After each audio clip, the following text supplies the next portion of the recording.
जे गोष्टी नशिबात असतात ना ते मिळतातच आणि जा होता त्या चांगल्यासाठीच होता. आणि आज असाच काहीतरी माझ्याबरोबर झाला. तर झाला असा की सकाळी मी ऑफिसला जात होते, पण गोलू माका सोडूकच तयार नाही. खूप रडाक लागलो. म्हणान मी टायमावर ऑफिसला सुट्टी घेतलंय.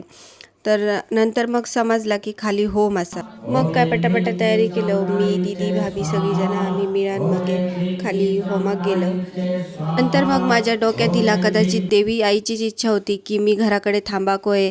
त्याच्यामुळे माका होम पण गावलो आणि उद्याची तयारी करूक थोडं टाईम पण गावलो. कारण उद्या दसऱ्याची पूजा करूची होती आणि त्याच्यात अजून नैवेद्य पण दाखवायचो. मग खूप घाई झाली असती जर मी आज ऑफिसला गेलं असते तर. त्याच्यामुळेच कदाचित हा सगळा झाला.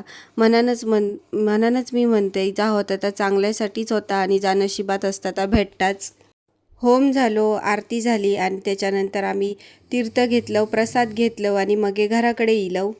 घराकडे इल्यावर पहिली आधी मी साडी चेंज केलंय आणि त्यानंतर गोलूचे दोन्ही गाडये पुसान घेतले. देवाची भांडी घासान पुसान एका जाग्यावर ठेवून दिले आणि मी व्हिडिओ काढत होते तर गोलूचे हे असे नखरे चाललेले.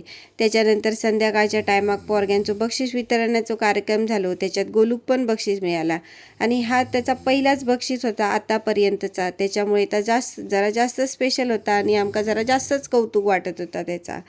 त्याच्यानंतर झोपाच्या आधी मी आणि दीदीन मिळून उद्या लागणारे हे हार करून ठेवले. चला तर मग आजच्यापुरती इतकेच गजाली. आजचं ब्लॉग कसं वाटलो कमेंट करून नक्की सांगा. आवडलं तर चॅनलला लाईक शेअर सबस्क्राईब करा.